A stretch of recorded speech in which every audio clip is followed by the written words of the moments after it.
नमस्कार साथियों, स्वागत है आप सभी का हमारे इस YouTube channel success with Jitendra पर। जैसा कि हम लोग इतिहास की कक्षाओं को प्रारंभ कर चुके हैं और पीछे 3 इतिहास की कक्षाओं को हम लोग पूर्ण कर चुके हैं, तो इसी क्रम में आज हम लोग इतिहास की चौथी कक्षाओं को लेकर हाजिर हुए हैं। पिछली कक्षाओं में हम लोग पढ़े थे प्राचीन इतिहास के स्रोत, उसका बेसिक इंट्रोडक्शन क्या था, कितने भागों में बांटा गया है, इन सब बातों पर हम लोग पिछली कक्षाओं में चर्चा कर चुके हैं।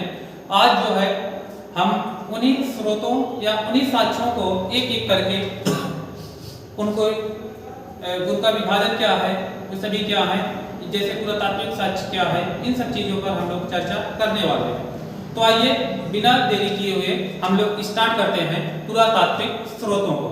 जैसा कि हम लोग पिछली कक्षाओं में हम लोग इतिहास जानने के जो स्रोत हैं उसे 3 भागों में बांटे थे, जिसमें से पहला था पुरातात्विक स्रोत, दूसरा था साहित्यिक स्रोत और तीसरा था विदेशी यात्रियों के विवरण। तो इसमें से जो पहला भाग था हमारा पुरातात्विक स्रोत, उसी पर आज हम लोग चर्चा करेंगे। तो आइए स्टार्ट करते हैं पुरातात्विक स्रोत।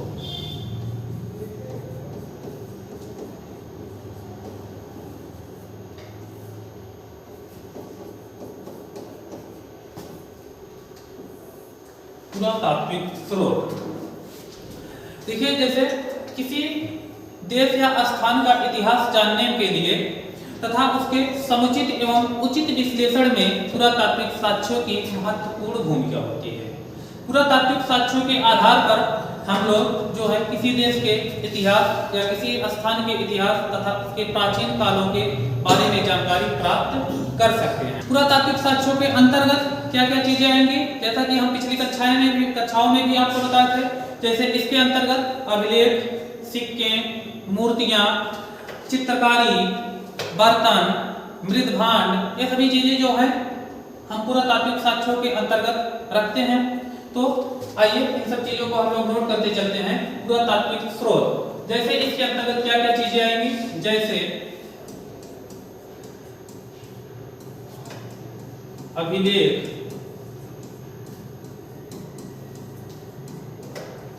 अभिलेख हो गया, सिक्के, मूर्तियां, चित्रकारी, बर्तन,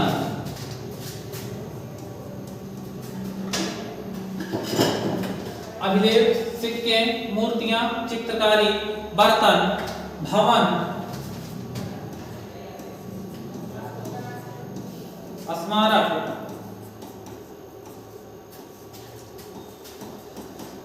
आदि, इन सबको हम लोग पुरातात्विक साक्ष्यों के अंतर्गत रखते हैं और इन्हीं को एक एक करके आज हम लोग इन पर विस्तृत चर्चा करने वाले हैं।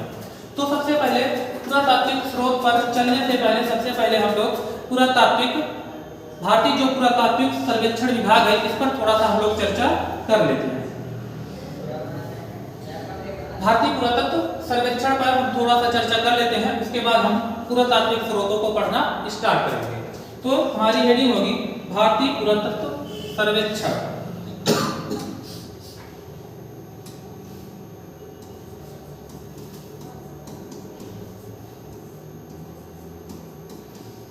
भारतीय पुरातत्व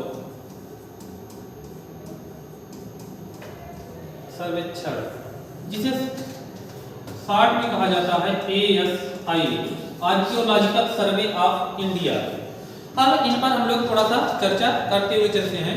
तो सबसे पहले क्वेश्चन यहाँ से पूछा जाता है, जो भारतीय पुरातत्व सर्वेक्षण विभाग है यह किस मंत्रालय के अंतर्गत कार्य करता है।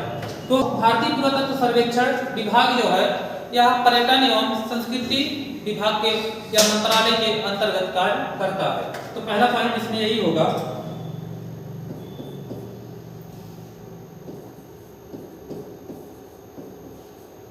पुरातत्व सर्वेक्षण पर्यटन एवं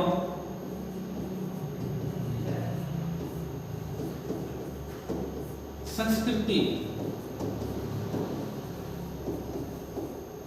मंत्रालय के अंतर्गत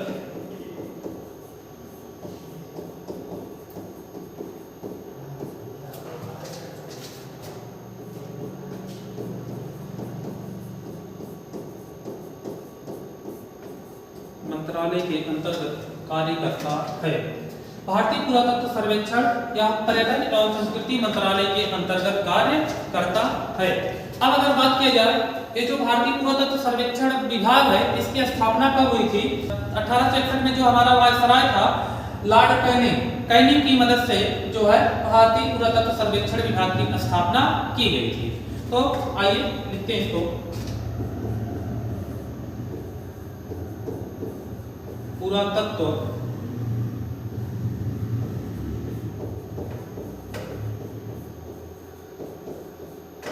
सर्वेक्षण विभाग की स्थापना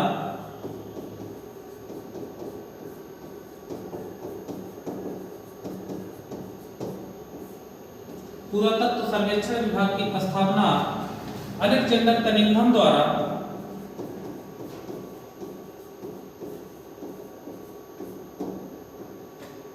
अलेक्जेंडर कनिंघम द्वारा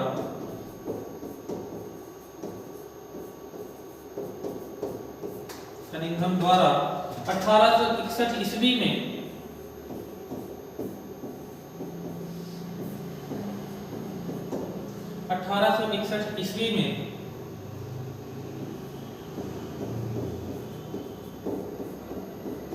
कैनिंग की मदद से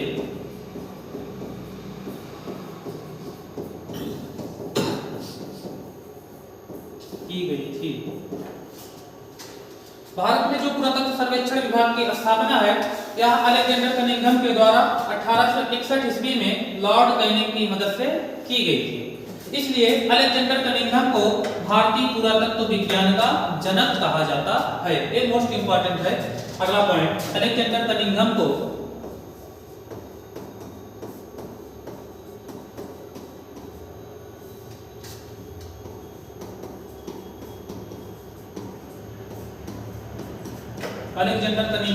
भारतीय पुरातत्व विज्ञान का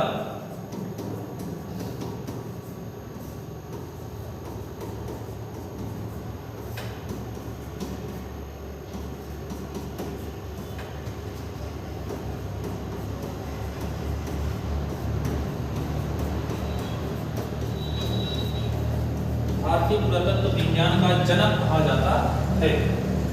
तो 3 पॉइंट यहाँ से निकले। सबसे पहला, भारतीय पुरातत्व सर्वेक्षण जो है यह पर्यटन एवं संस्कृति मंत्रालय के अंतर्गत आता है।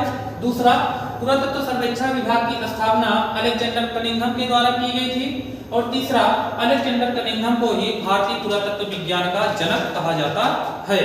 अलेक्जेंडर कनिंघम ने ही सबसे पहले 1863 ईस्वी में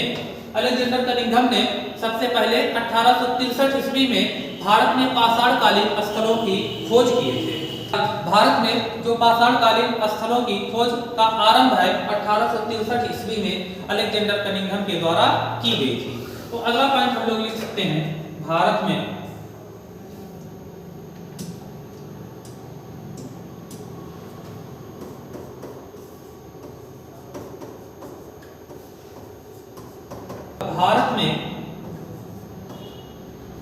पाषाणकालीन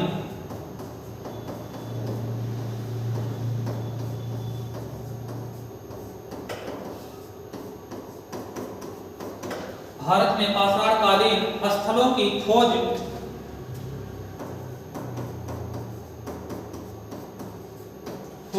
1861 ईस्वी में 1861 ईस्वी में अलेक्जेंडर कनिंघम के द्वारा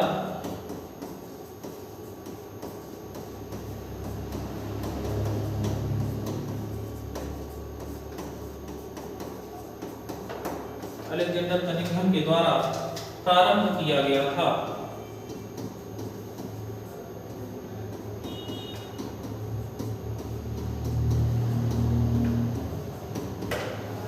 अगला पॉइंट यहां से पूछा जाएगा, पुरातत्व सर्वेक्षण विभाग का मुख्यालय कहां पे है? तो भारतीय पुरातत्व सर्वेक्षण विभाग का जो मुख्यालय है यह नई दिल्ली में है। अगला पॉइंट, भारतीय पुरातत्व सर्वेक्षण का मुख्यालय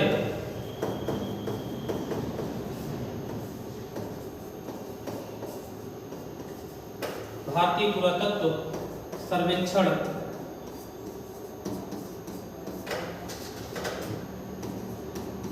विभाग का मुख्यालय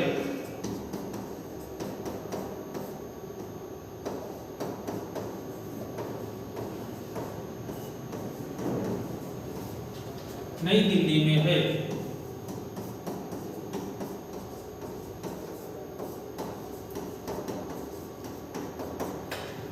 भारतीय पुरातत्व सर्वेक्षण विभाग का मुख्यालय नई दिल्ली में है। ये जो पुरातत्व सर्वेक्षण ASI है, इसकी स्थापना होने के बाद इसी भारतीय पुरातत्व सर्वेक्षण विभाग के तीसरे महानिदेशक बने थे, जिनका नाम था जॉन मार्शल। और इन्हीं जॉन मार्शल के नेतृत्व में सबसे पहले दयाराम साहनी ने सिंधु सभ्यता में हड़प्पा नामक स्थल की खुदाई किए थे। तो जो भारतीय पुरातत्व सर्वेक्षण विभाग है, इसी के तीसरे महानिदेशक, जिनका नाम था जॉन मार्शल के नेतृत्व में दयाराम साहनी ने हड़प्पा की खुदाई प्रारंभ किया था। कब किए थे? 1921 में। तो हम लोग लिख सकते हैं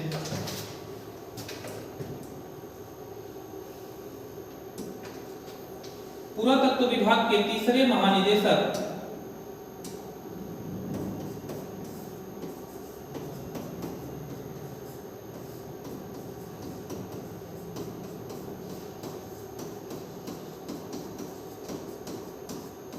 पुरातत्व विभाग के तीसरे महानिदेशक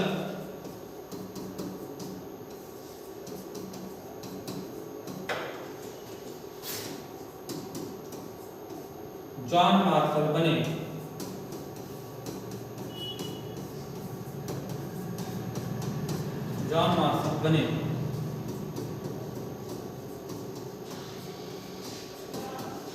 जॉन मार्शल के नेतृत्व में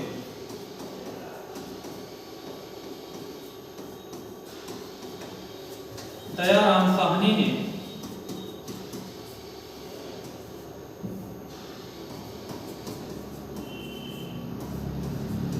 उन्नीस सौ 1921 में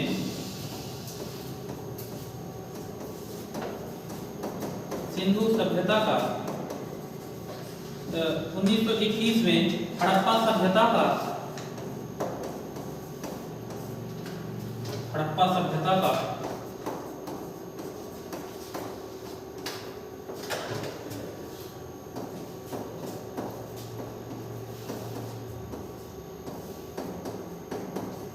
उत्खनन किया था।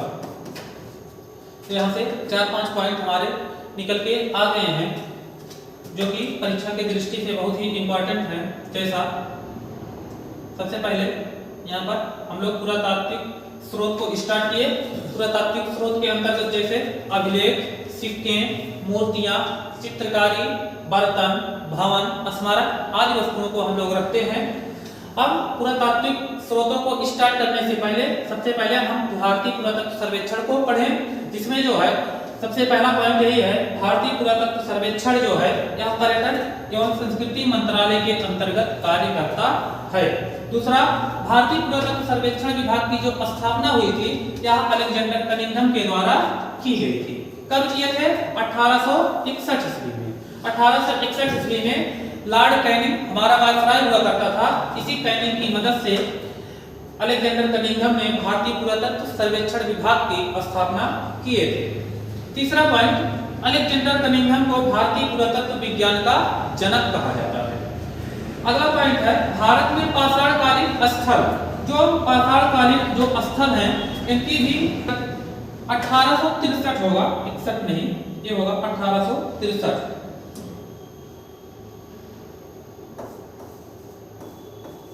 1863 ईस्वी में अलेक्जेंडर कनिंघम के द्वारा प्रारंभ किया गया था। अगला पॉइंट है भारतीय पुरातत्व सर्वेक्षण विभाग का जो मुख्यालय है यह नई दिल्ली में है। और भारतीय पुरातत्व विभाग, ये जो भारतीय पुरातत्व विभाग है इसी के तीसरे महानिदेशक बने थे जॉन मार्शल। और जॉन मार्शल के नेतृत्व में दयाराम साहनी ने 1921 ईस्वी में सिंधु सभ्यता के सबसे पहले स्थल हड़प्पा नामक सभ्यता का उत्खनन किया था 1921 में। हड़प्पा सभ्यता और सिंधु सभ्यता के बारे में हम लोग सिंधु घाटी सभ्यता के अंतर्गत पढ़ेंगे। तो ये था कुछ बेसिक जो है भारतीय पुरातत्व विज्ञान के या भारतीय पुरातत्व सर्वेक्षण के बारे में। अब हम लोग स्टार्ट करते हैं पुरातात्विक स्रोतों को।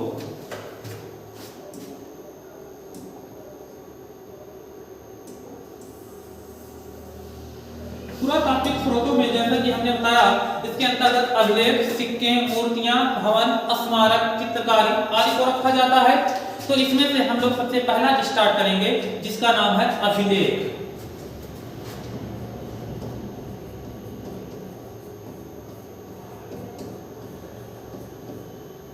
पहला है अभिलेख।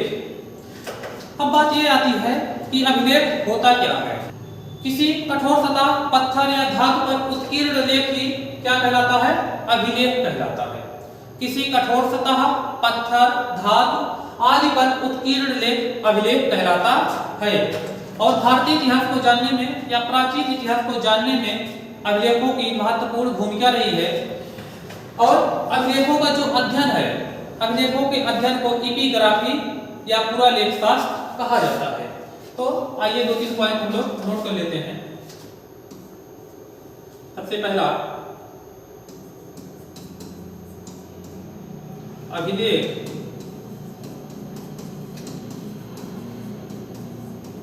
किसी कठोर सतह, चाहे वह पत्थर हो, पत्थर या धातु पर उत्कीर्ण लेख,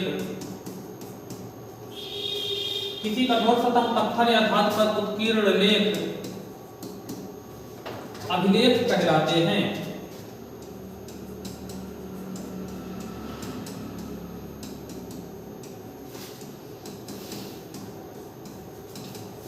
अभिलेख कहलाते हैं। प्राचीन इतिहास को जानने में अभिलेखों की महत्वपूर्ण भूमिका रही है। अगला पॉइंट होगा अभिलेखों का अध्ययन।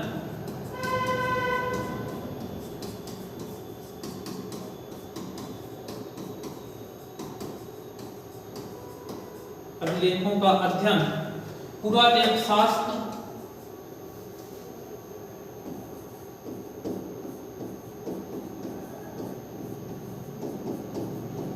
या अंग्रेजी में इसको कहते हैं एपिग्राफी।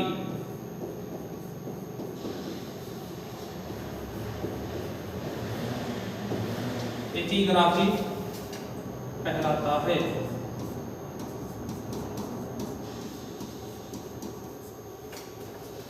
अभिलेखों का अध्ययन एपिग्राफी कहलाता है। भारत में जो मिले हुए स्तंभ लेख हैं या प्राचीन इतिहास में अधिकतर जो मिले स्तंभ लेख हैं वो पाषाण शिलाओं पर, स्तंभों पर, दीवारों पर या प्रतिमाओं पर लिखे हुए मिलते हैं। किस किस स्थान पर?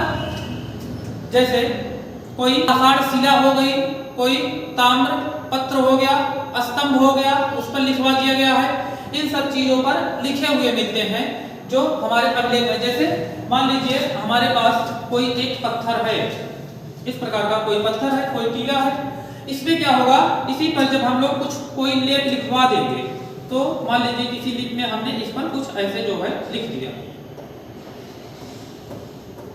इस प्रकार से जब हम लेख लिखवाते हैं इसी को कहा जाता है शिलालेख। जैसे इसमें एक क्या था, हमारा पूरा का पूरा पत्थर था, पत्थर को शिला कहा जाता है। और इस शिलाओं पर जब हम कुछ लिखवा दिए तो क्या कहलाएगा? शिलालेख।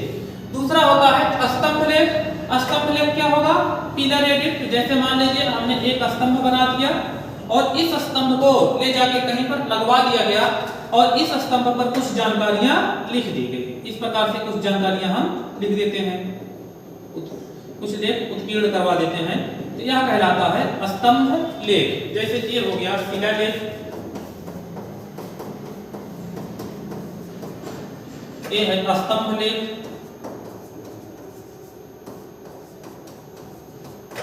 इसी प्रकार से मान लीजिए हम ले जाके गुफाओं की दीवारों पर कोई चित्रकारी बनवा देते हैं या कुछ लेख उस पर लिखवा देते हैं तो वह कहलाएगा गुहा लेख। जैसे मान लीजिए इस प्रकार की कोई एक दीवार है, गुफाओं की दीवार है, इस प्रकार से ये एक गुफा है।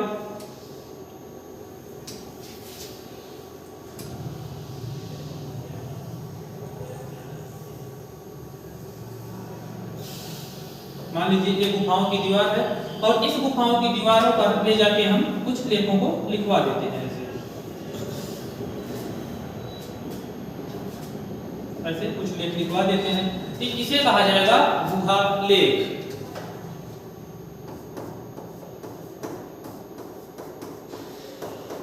इसे कहते हैं गुहा लेख। अर्थात गुफाओं की दीवारों पर जो लेख उत्कीर्ण कराए जाते हैं या लिखाए जाते हैं उनको कहा जाता है गुहा लेख। अगला होगा ताम्रपत्र लेख।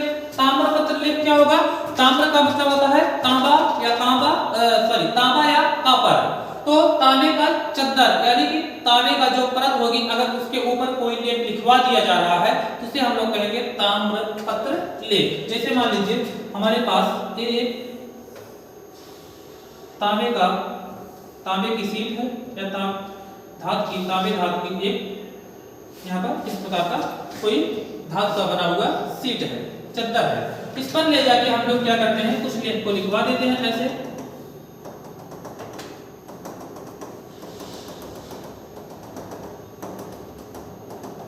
ये कहलाएगा ताम्रपत्र लेख।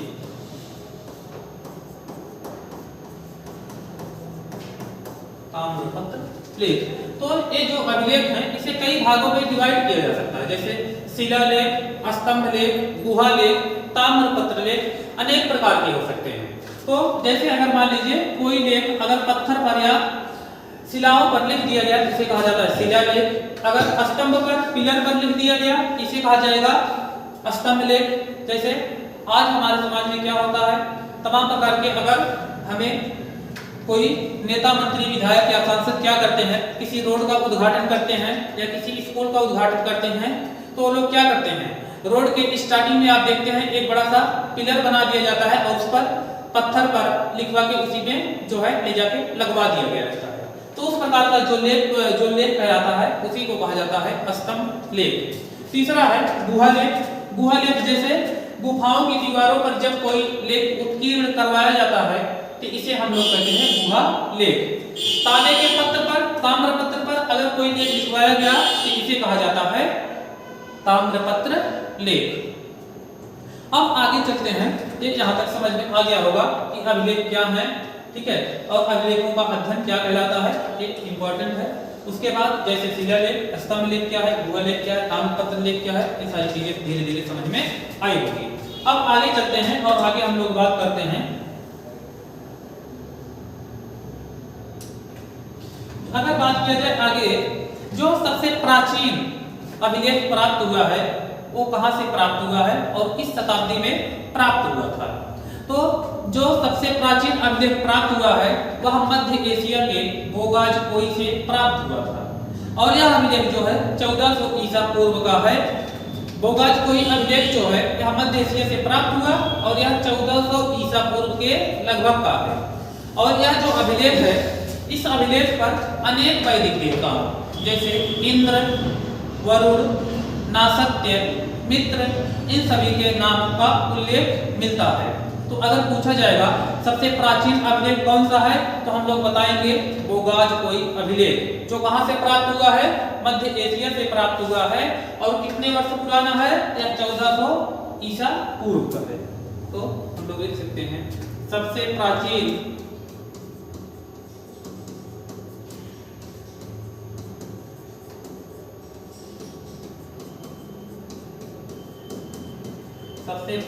अभिलेख मध्य एशिया के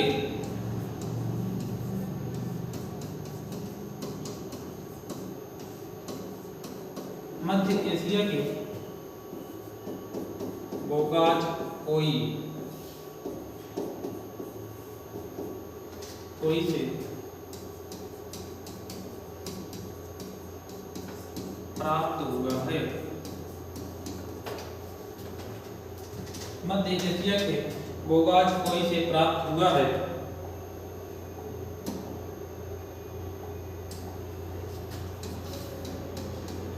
जो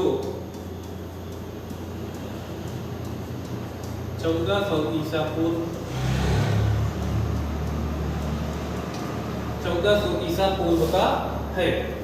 नेक्स्ट, इस अभिलेख पर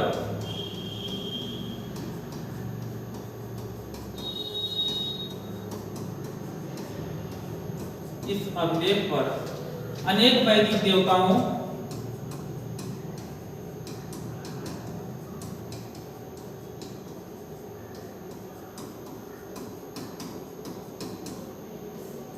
अनेकों वैदिक देवताओं जैसे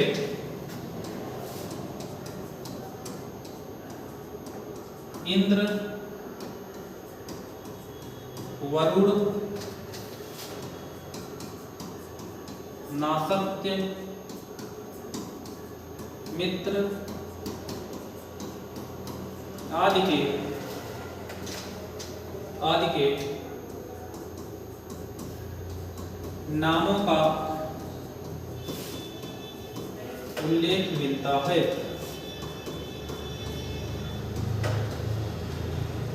मध्य एशिया के बोगाईकोई से प्राप्त अभिलेख जो है इसमें अनेक वैदिक देवताओं जैसे इंद्र हो गए, वरुण, नासत्य, मित्र आदि के नामों का उल्लेख मिलता है। अब अगर बात किया जाए भारत में सबसे प्राचीन अभिलेख किसके मिले हैं, तो भारत में सबसे प्राचीन अभिलेख अशोक के शासनकाल से प्राप्त हुए हैं। सबसे अधिक अभिलेख लिखवाने वाला भारतीय शासक ही हुआ था सम्राट अशोक, मौर्य वंश का शासक सम्राट अशोक। तो अशोक के जो अभिलेख मिले हुए हैं ये कितने साल पुराने हैं, तो अशोक के अभिलेख जो हमारे भारत से प्राप्त हुए हैं ये लगभग 300 ईसा पूर्व के लगभग हमें प्राप्त हुए हैं। भारत में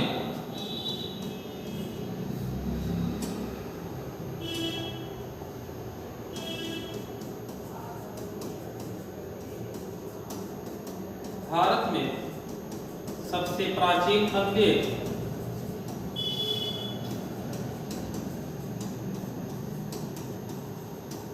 भारत में सबसे प्राचीन अभिलेख अशोक के शासनकाल से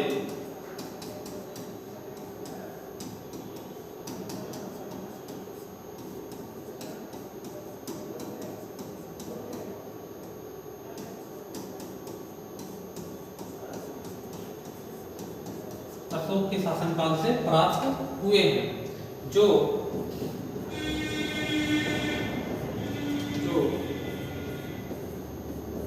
300 ईसा पूर्व है। और इन अभिलेखों में अशोक के राज्यों की सीमा, धर्म तथा अशोक के द्वारा की गई विजयों का उल्लेख मिलता है। अगला पॉइंट लिख सकते हैं हम लोग, इन अभिलेखों में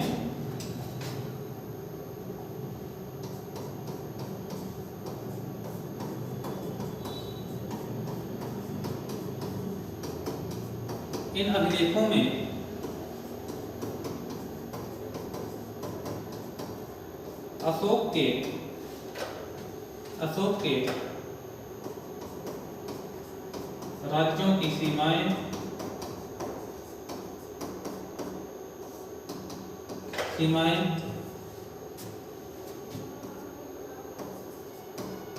धर्म एवं विजयों का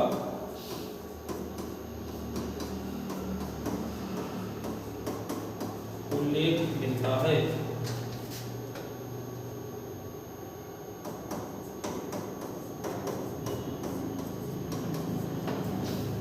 इन अभिलेखों में अशोक के राज्यों की सीमाएं अर्थात उसका सीमा विस्तार या उसके राज्य का विस्तार कहां तक था, धम्म, उसने जो भैरी घोष के स्थान पर धम्म घोष अपनाया, शाक्य की नीति अपनाया, ठीक है, उन सब की चर्चा तथा अशोक द्वारा विजयों का उल्लेख, जैसे अशोक ने सबसे महान युद्ध लड़ा जिसे कहा जाता है कलिंग युद्ध, और इसी कलिंग युद्ध की जानकारी अशोक के 13वें शिलालेख से प्राप्त होती है।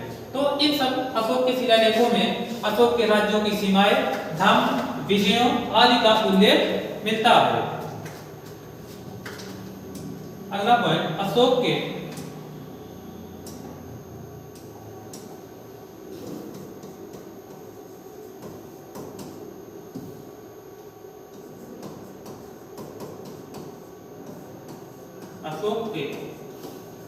गुर्जरा, मास्की, नेट्यूर,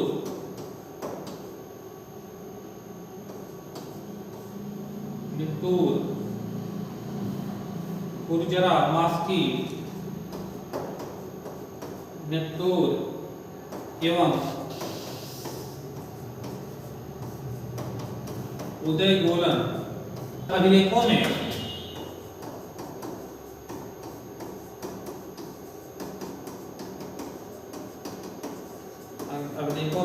अशोक के नामों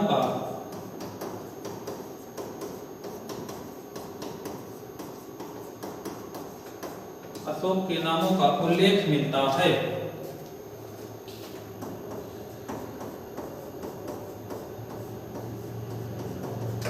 अशोक के जो गुर्जरा, मास्की, नेट्यूर एवं उदयगोलन अभिलेख हैं, इसमें जो है अशोक के नामों का उल्लेख प्राप्त होता है।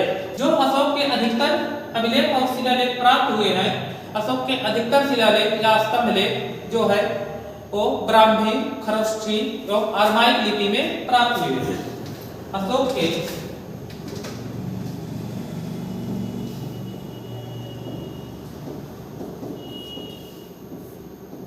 के अभिलेख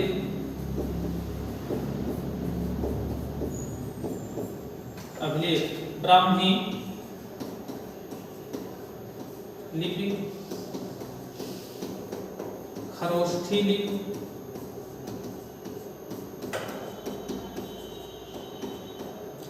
ब्राह्मी लिपि, खरोष्ठी लिपि एवं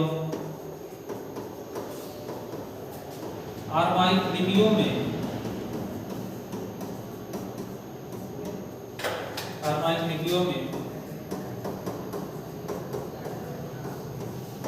प्राप्त हुए हैं।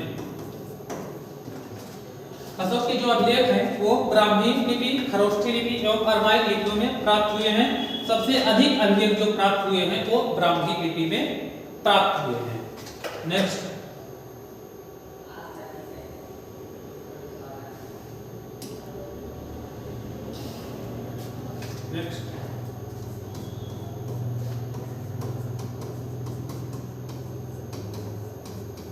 अशोक का सबसे पहले खोजा गया अभिलेख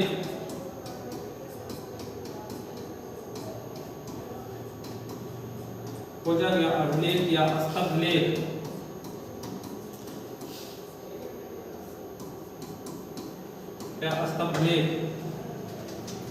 दिल्ली मेरठ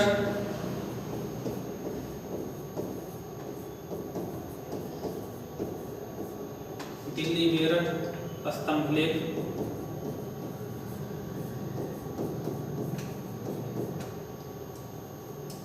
दिल्ली मेरठ स्तंभ लेख है जो सबसे पहले खोजा गया। अगर पूछा जाएगा अशोक का सबसे पहला खोजा गया स्तंभ लेख या अभिलेख कौन सा था, तो वह था दिल्ली मेरठ स्तंभ लेख। कौन खोजा था, तो इसे लिख सकते हैं 1750 ईस्वी में टीलो पैंथलर के द्वारा इसे खोजा गया था। इसे 1750 ईस्वी में टीलो पैंथलर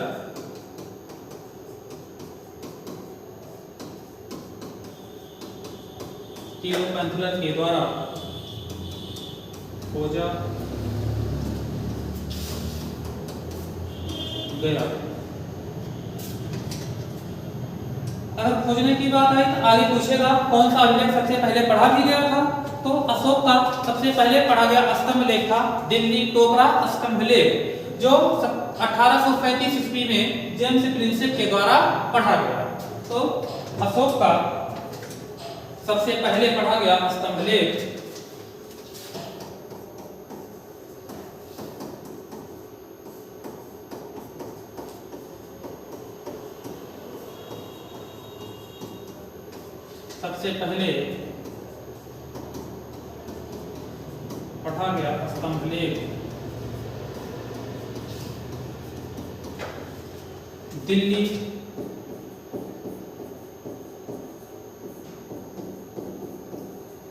दिल्ली टोकरा स्तंभ लेख है।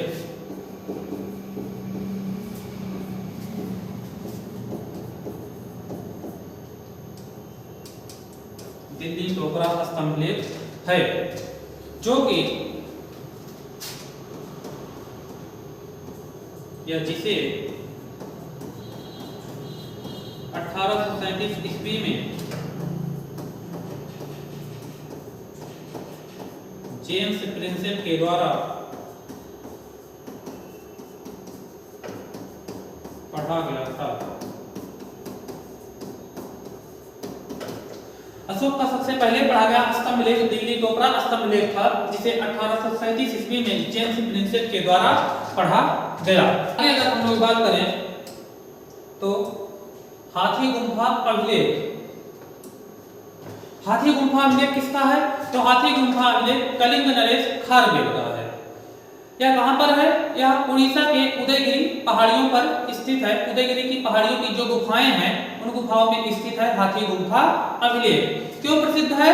हाथी गुम्फा अभिलेख में भारतवर्ष का सबसे पहला उल्लेख किया गया है।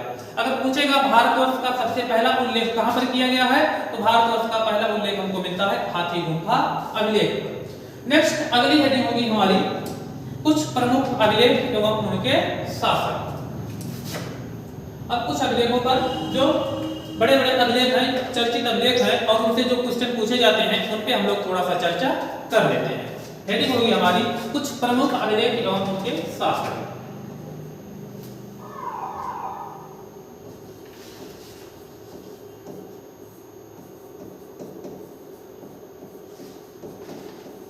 प्रमुख अभिलेख एवं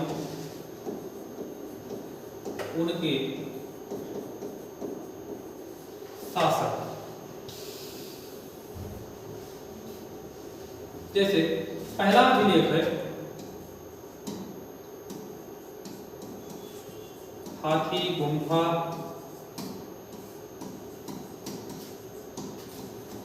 अभिलेख। पहला अभिलेख है हाथी गुम्फा अभिलेख।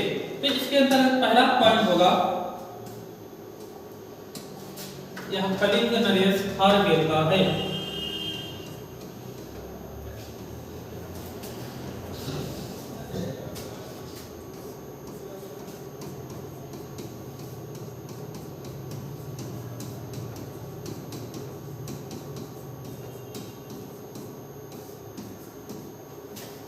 कलिंग नरेश खारवेल का है। हाथी गुम्फा अभिलेख किस शासक का है? तो हाथी गुम्फा अभिलेख कलिंग नरेश खारवेल का है। तो यह अभिलेख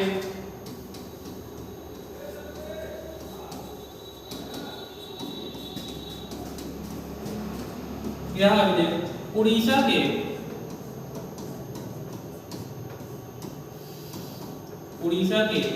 उदयगिरी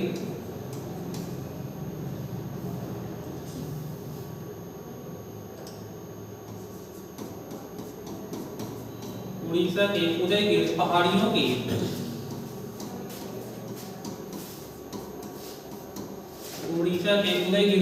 की गुफाओं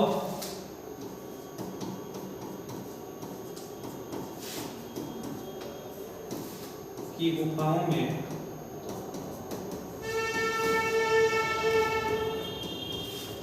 उड़ीसा की उदयगिरी पहाड़ियों की गुफाओं में स्थित है। नेक्स्ट, इसी अभिलेख में भारतवर्ष का प्रथम उल्लेख प्राप्त होता है। लिख सकते हैं इस अभिलेख में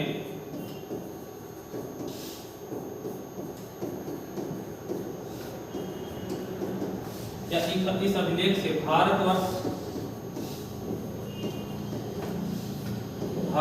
का प्रथम उल्लेख प्राप्त होता है।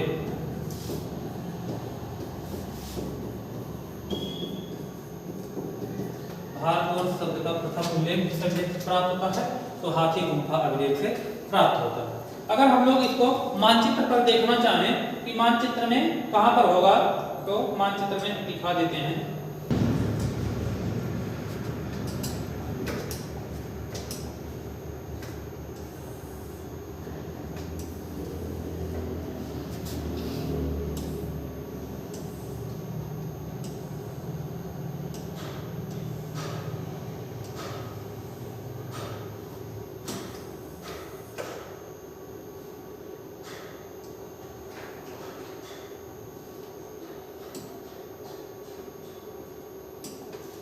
मानचित्र में यहाँ पर देखिए, ये उड़ीसा राज्य में यहाँ पर दिखाई दे रहा है हाथी गुम्फा इंस्क्रिप्शन लिखा गया है। यहाँ पर है हाथी गुम्फा अभिलेख।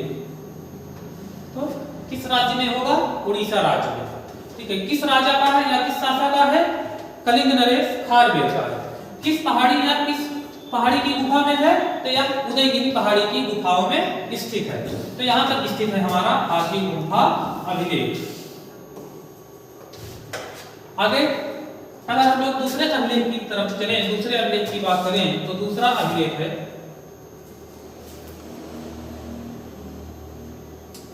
दूसरा होगा जूनागढ़ अभिलेख।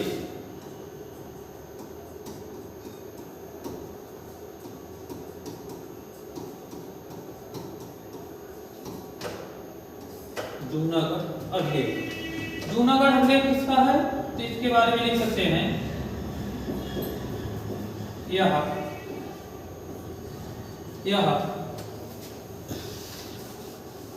रुद्रदामन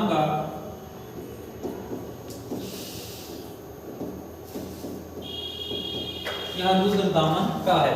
शक वंश का सबसे महान शासक हुआ था रुद्रदामन, और इसी रुद्रदामन ने अभिलेख लिखवाया जिसका नाम है जूनागढ़ अभिलेख। कहां पे होगा? यह गुजरात में है। इसके बारे में एक विशेष पॉइंट लिख सकते हैं कि संस्कृत भाषा का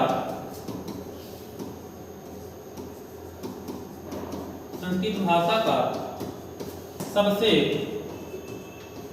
बड़ा एवं सबसे प्राचीन अभिलेख है।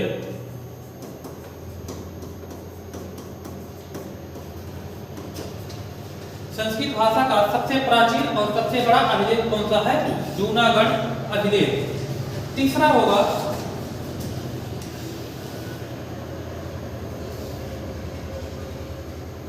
अगर जूनागढ़ अभिलेख को हम लोग मानचित्र पर देखना चाहें तो मानचित्र में कहां पे होगा जूनागढ़ अभिलेख? जूनागढ़ अभिलेख गुजरात राज्य में होगा। यहाँ पर दिखाई दे रहा है, यह है जूनागढ़ अभिलेख। यहाँ पे मैं लिख देता हूं जूनागढ़ अभिलेख,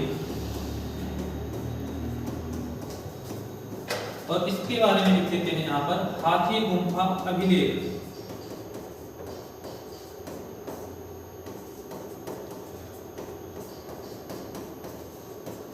हाथी गुफा अभिलेख।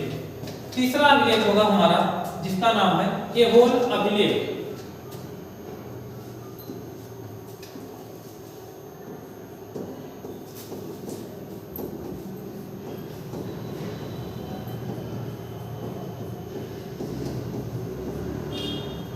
तीसरा अभिलेख है ऐहोल अभिलेख। ऐहोल अभिलेख किसका है?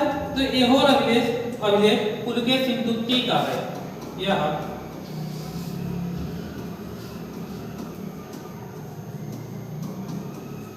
पुलकेशिन सिंधुत्ती का है। पुलकेशिन सिंधुत्ती कौन था? तो पुलकेशिन सिंधुत्ती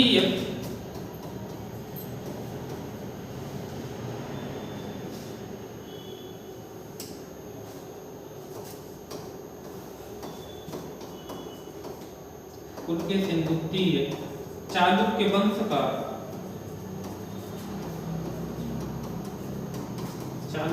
का महान शासक था।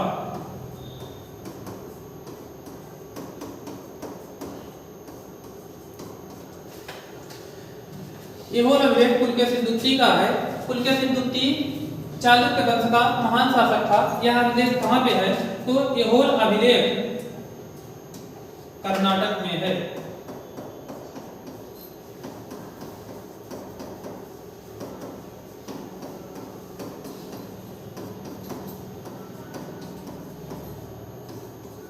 ऐहोल अभिलेख कर्नाटक में है। पूछा जाएगा ऐहोल अभिलेख को कौन लिखा था? तो इसे रवि कीर्ति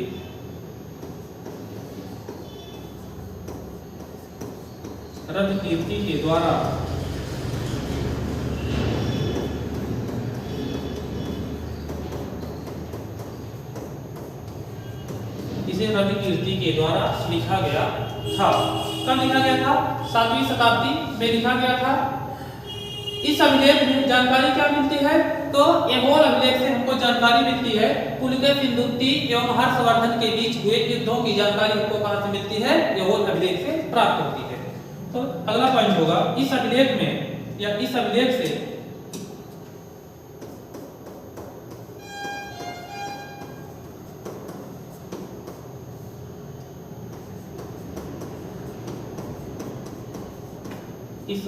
से पुलकेशिन द्वितीय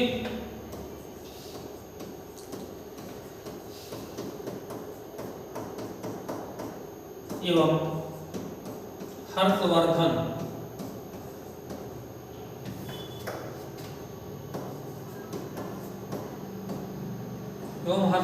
की चालू का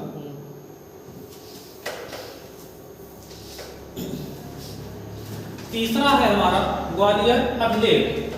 ग्वालियर अभिलेख यह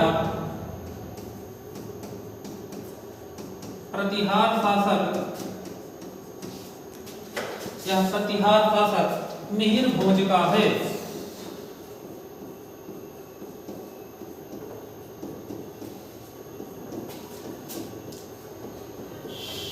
यह प्रतिहार शासक मिहिर भोज का है। यह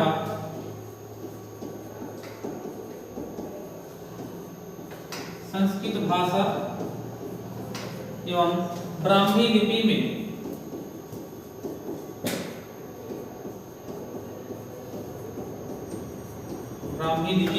उत्कीर्ण है।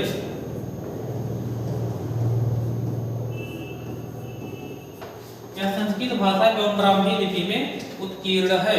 इसके लेखक कौन थे? इसके लेखक थे बालादित्य। इसके लेखक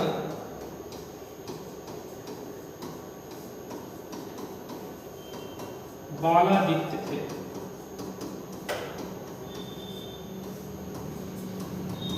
इसके लेखक बालादित्य थे। ग्वालियर अभिलेख में जो पंक्तियां लिखी गई हैं इसमें से जो चौथी पंक्ति है, जैसे मान लीजिए एक ग्वालियर अभिलेख है, इस ग्वालियर अभिलेख की जो चौथी पंक्ति है, चौथी पंक्ति से हमें प्रतिहार वंशावली की जानकारी प्राप्त होती है। किस पंक्ति से? अगर क्वेश्चन पूछेगा प्रतिहार वंश के वंशावली की जानकारी ग्वालियर अभिलेख के किस पंक्ति से प्राप्त होती है, तो चौथी पंक्ति से इसके वंशावली की जानकारी प्राप्त होती है। प्रतिहार ग्वालियर अभिलेख की चौथी पंक्ति में या इसकी चौथी पंक्ति में प्रतिहार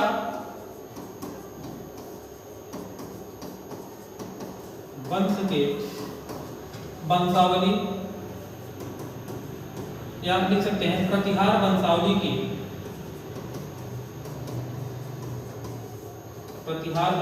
की जानकारी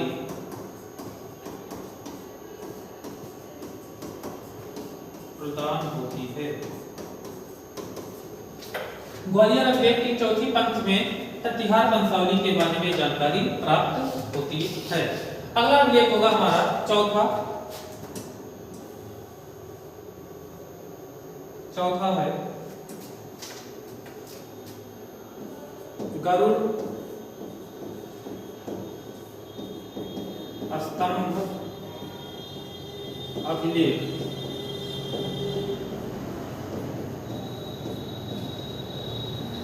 गरुड़ स्तंभ अभिलेख में पहला पॉइंट होगा यह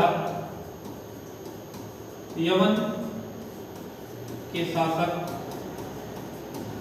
या यवन शासक के राजदूत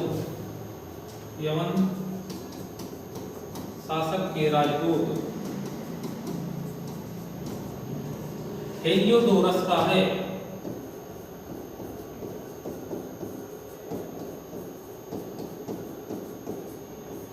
यवन शासक के राजदूत हेलियोडोरस का है। गरुड़ स्तंभ अभिलेख यवन के शासक के राजदूत हेलियोडोरस का है, जिसमें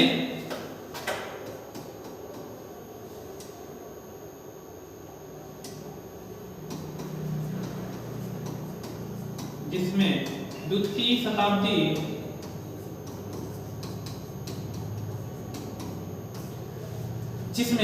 शताब्दी ईसा पूर्व के समय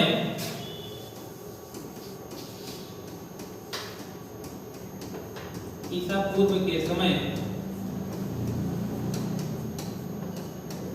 भारत में भागवत धर्म विकसित होने के साक्ष्य प्राप्त होते थे, जिसमें द्वितीय शताब्दी ईसा पूर्व के समय भारत में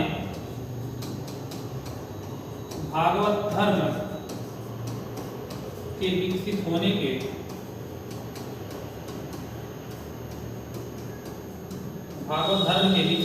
के साक्ष्य प्राप्त होते हैं।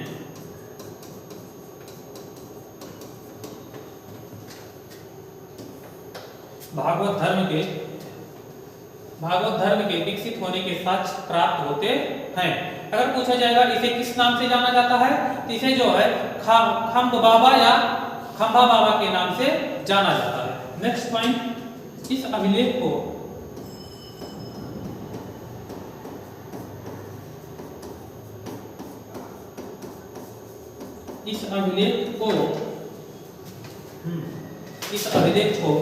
खम्भ बाबा या खंभा बाबा के नाम से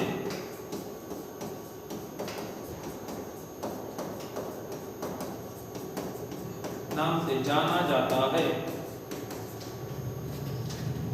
जो गरुड़ स्तंभ लेख है यह यमन के शासक हेलियोडोरस का है। इसमें क्या जानकारी मिलती है, द्वितीय शताब्दी ईसा पूर्व के समय भारत में विकसित होने वाले भागवत धर्म के बारे में साक्ष्य प्राप्त होते हैं और इस अभिलेख को खम्भ बाबा अभिलेख या खंभा बाबा के नाम से जाना जाता है। अगला अभिलेख होगा नासिक अभिलेख।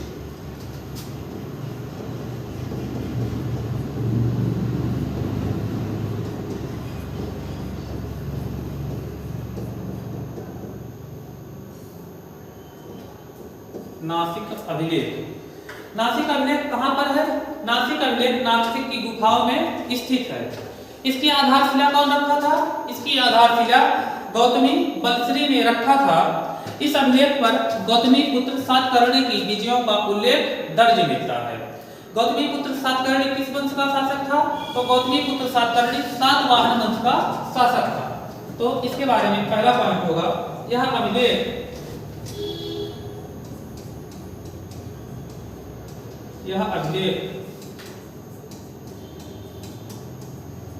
नासिक की गुफाओं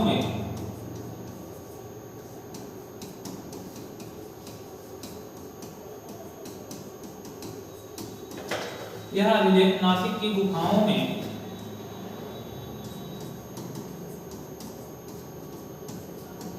स्थित है।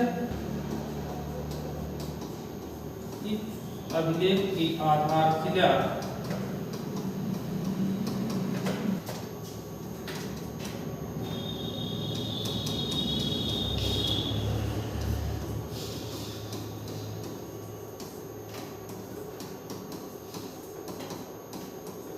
गौतमी बलश्री ने रखा था।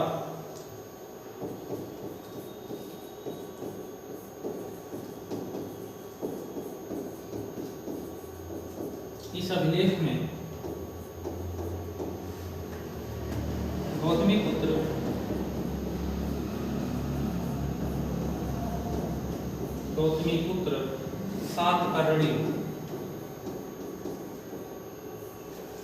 पुत्र सातकर्णी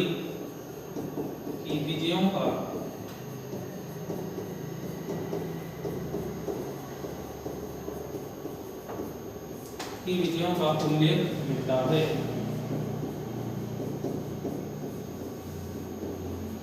नेक्स्ट, इस अभिलेख में गौतमी पुत्र सातकर्णी की विजयों का उल्लेख मिलता है। गौतमी पुत्र सातकर्णी किस वंश का शासक था? तो गौतमी पुत्र सातकर्णी यह सातवाहन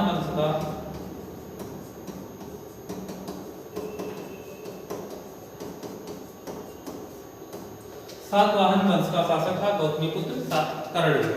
अगला अभिलेख होगा हमारा मंदसौर अभिलेख।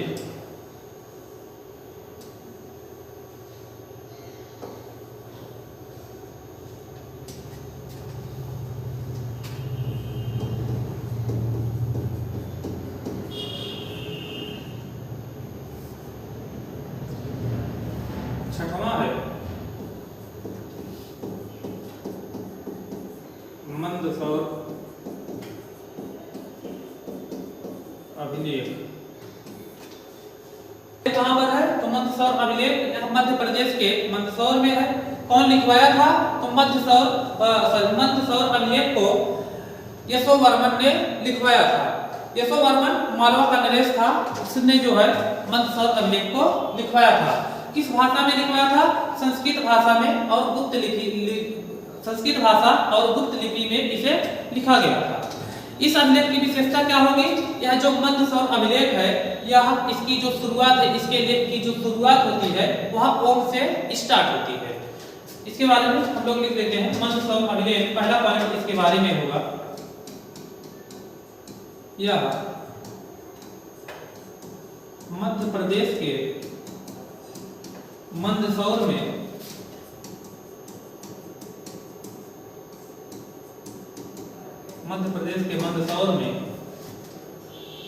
स्थित है।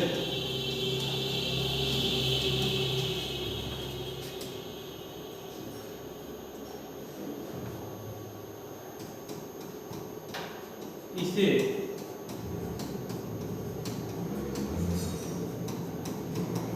मालवा नरेश यशोवर्मन ने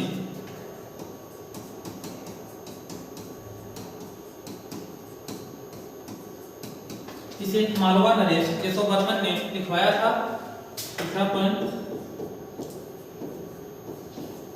यह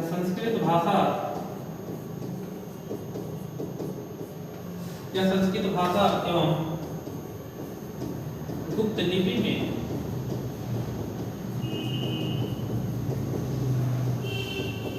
लिखित है। मोस्ट इंपॉर्टेंट अगला, इस अभिलेख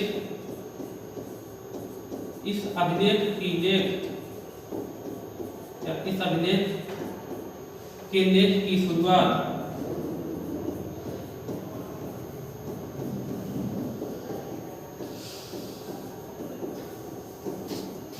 शुरुआत ओम से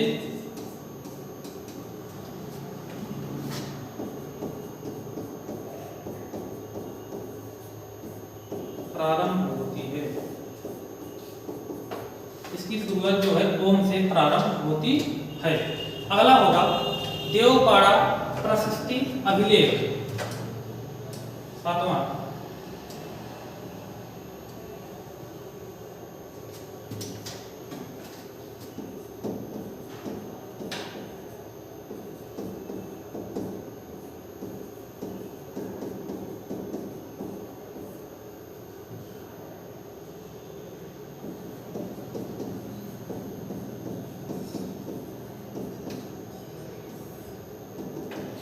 यह जो है बंगाल के शासक विजय सेन का है, जिसमें विजय सेन की युद्धों तथा उसकी विजयों के बारे में वर्णन मिलता है। यह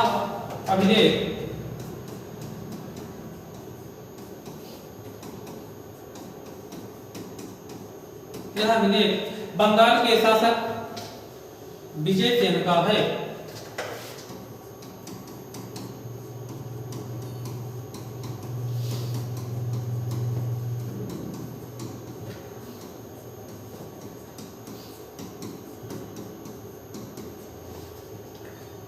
जिसमें विजय सेन की युद्ध विजयों का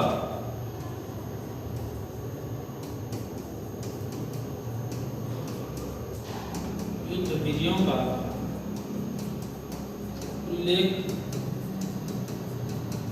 मिलता है। जिसमें विजय सेन की युद्ध विजयों का उल्लेख मिलता है। नेक्स्ट, आठवां, भीतरी जूनागढ़ अभिलेख।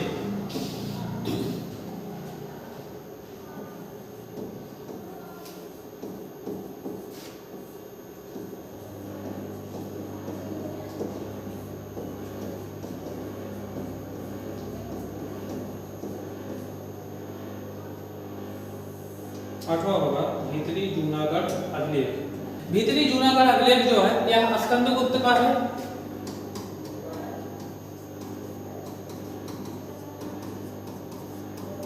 यह स्कंदगुप्त का है और इस अभिलेख से जानकारी प्राप्त होती है कि स्कंदगुप्त ने सुदर्शन झील का पुनर्निर्माण करवाया था। इस अभिलेख से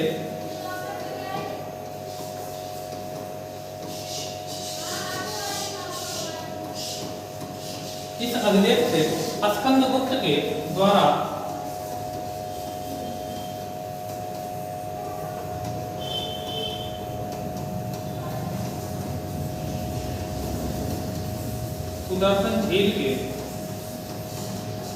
स्कंदगुप्त के द्वारा सुदर्शन झील के पुनर्निर्माण की जानकारी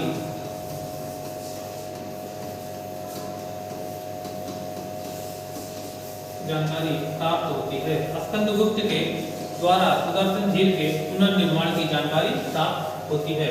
इस अभिलेख से भीतरी जूनागढ़ अभिलेख से हुआ क्या था, एक बार भारी वर्षा के कारण इस बांध का जो सुदर्शन झील था इसकी बांध का दीवार टूट गई थी और इसी का पुनर्निर्माण करवाया था स्कंदगुप्त ने और इसी की जानकारी हमें भीतरी जूनागढ़ अभिलेख से प्राप्त होती है। अगला एक और अभिलेख पर हम लोग चर्चा कर लेते हैं। आठवां होगा तो नौवां होगा।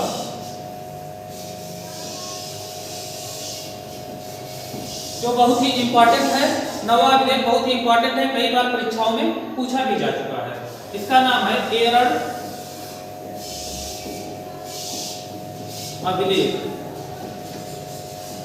एरड़ अभिलेख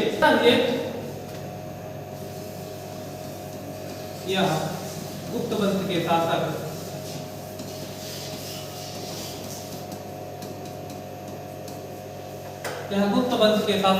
भानुगुप्त का है।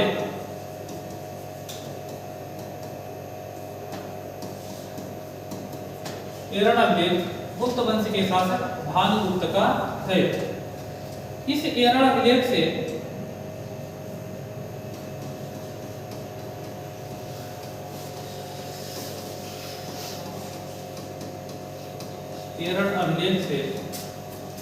सती प्रथा का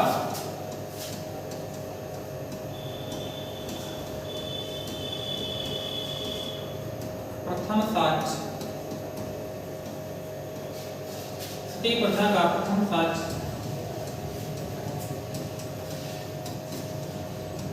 प्राप्त होता है।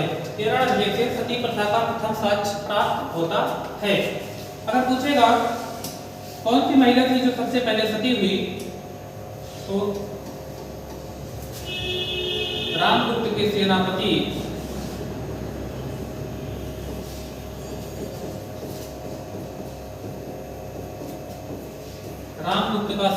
था जिसका नाम था गोपराज। रामगुप्त के सेनापति गोपराज की पत्नी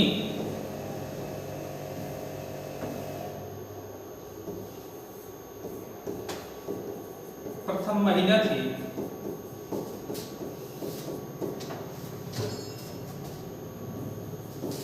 जो सबसे पहले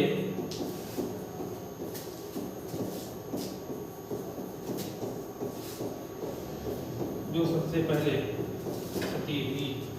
तो एरड़ अभिलेख में हम लोग पढ़े कि यह किसका है, गुप्त वंश के शासक भानुगुप्त का है। यहाँ से क्या चीज प्राप्त होता है, तो एरड़ अभिलेख से सबसे मोस्ट इंपॉर्टेंट यहाँ से सती प्रथा का प्रथम साक्ष्य देखने को मिलता है।